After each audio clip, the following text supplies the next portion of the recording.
as we go. While doing so, I'm going to reference back and forth some passages. We should have some things on the board that we're going to be bringing up as I go through that. But ultimately, what I want to show is that Christ going to the cross, and His purpose for going to the cross was to open the door, if you will. He was taking the sin from us that we might become the righteousness of God in Him. He was taking away our sin. So our lesson begins with the end of the trial of Jesus. I want to call your attention back to verse 15. It says in verse 15, "So Pilate, wishing to satisfy the crowd, released for them Barabbas. Having scourged Jesus, he delivered him to be crucified." Now I started with that verse, and like I said, it seems like I'm starting in mid-sentence, but the reason why I brought up that verse first was because I wanted to call attention to the fact that He's satisfying the crowd. This is Friday. The Sunday previous, the crowd had been calling Jesus King. That's what we're celebrating today. Today is Palm Sunday. Today is the day where the children come in and bring in their palms and try to set the place on fire. No, they bring in their palm branches, and we remember that Jesus came into Jerusalem on the back of a donkey. And as He came in, they took off their jackets and they laid them at His feet, and they took the palm branches and they laid them down at the feet. They did this because they were saying, "Hosanna!" They were saying, "Blessed is He who comes in the name of the Lord. Blessed is He who comes, who will take the throne of King David." They were crying out to Christ as King. And 5 days later, the crowd is hungry for blood. And now this politician, Pilate, is trying to satisfy this bloodlust, this thirst for the death of this one who they called king. And he gave them the opportunity. He said, "Look, here is this man Barabbas.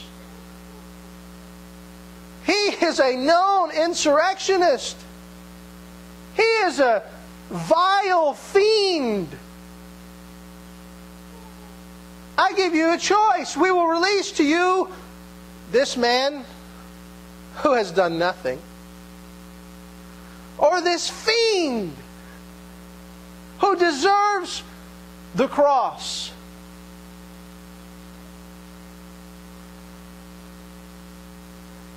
And the people chose Barabbas.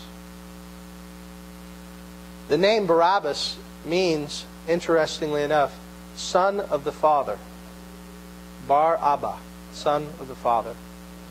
Isn't it interesting that the Son of the Father was replaced by the true Son of the true Father? And Barabbas was substituted by Christ physically. So Pilate satisfied the crowd. The crowd said, "Give us Barabbas. We want Barabbas. Crucify Christ. Crucify Jesus." And they did. It says in verse 16, "And the soldiers led Him away inside the palace," that is the governor's headquarters. This would have been in the fortress of Antonia. If I had a map, I would show you where it is, but it was where Jesus would have been being held. "And they called together the whole battalion. And they clothed Him in a purple cloak, and twisting together a crown of thorns, they put it on Him, and they began to salute Him, 'Hail, King of the Jews.'" Now, the events that are unfolding here just kind of show you how ruthless these soldiers really were. They had no reason for treating Jesus with the contempt that they were treating Him. He was just a prisoner. He was another prisoner like all the others to them. They were polytheists, meaning they wouldn't have cared if Jesus said He was the Son of God. They thought there were many gods. They didn't care about that. But what is the thing that they were upset by? What was it that they were mocking Jesus for? Because He was claiming to be a king. Wasn't the divinity. That's what hurt the Jews. That's what upset the Jews, because the Jews denied that Christ was divine, but they denied, the Roman soldiers, that this man has any type of royalty. It's not His divinity, it's His royalty that's offensive to us. So we're going to mock His royalty. So they gave Him a purple cloak. Other scriptures say that it was a scarlet cloak. And what it was probably is that it was one of the Roman tunics that was well faded. A faded Roman tunic would have appeared as purple. It would have looked like what the royalty would have worn, because purple was a royal color. And they took this purple cloth and they draped it over Jesus' back as a sense of mocking. Then they took and they went out and they found this thorn bush. Now, a few years ago, I had an opportunity to take a trip to Arizona. While I was in Arizona, I saw this thorn bush, and the guy who was giving us the tour of the desert, he said this is the same type of thorn that is believed would have been used to Jesus in the crown of thorns. And it was about as big as my pinky, the vine itself, and the thorns that stuck out were about 1.5 inches, 2 inches, and they were hard like little knives. I remember picking up a piece of it and just kind of touching it with the end of my finger, and how painful I thought it would be to have that actually thrust into my skin.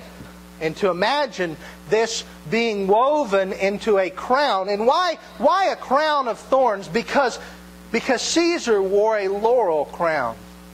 Caesar wore a crown that represented his royalty, and it was laurel, it was a wreath. But Jesus was to be mocked. Not only was He given the faded purple tunic, He was given the mocked crown of thorns to represent, you are not anything like Caesar. You are not royalty. You are the opposite of royalty. We will put a crown on your head like Caesar's, but the opposite of Caesar's. For yours will not be one for a blessing, but yours will be for pain.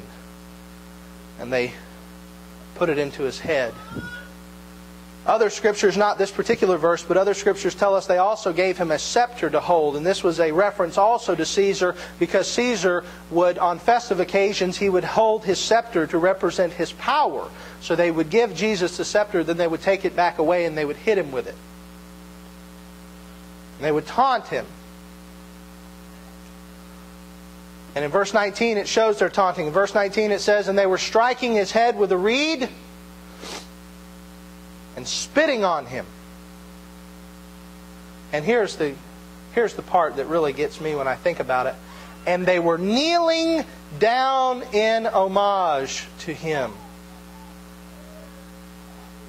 They were saying, "Oh, King," in the most sarcastic way they could. They got down on their knees. It makes me think of Romans 14. Because in Romans 14, verse 11, it says, as I live, says the Lord, every knee shall bow to me, and every tongue shall confess to God. So these people who stood before Jesus and mocked Him by getting down on their knees and making fun of Him, they didn't know it at the time, but one day they will bow to Him, and it will be a bowing of fear and trembling. That which they did in mocking 2,000 years ago, they will one day do in absolute terror of judgment. And verse 20 shows us the beginning of the path to Golgotha. It says, and when they had mocked Him, they stripped Him of the purple cloak and put His own clothes on Him, and they led Him out to crucify Him. Now, I don't want to offend your sensibilities, but I do want to paint a picture for you, because every time I think about this, I imagine the agony. Because what we see in this story, Jesus had been scourged. Scourging tears away at the outer portion of the flesh, and it leaves you bare and bleeding.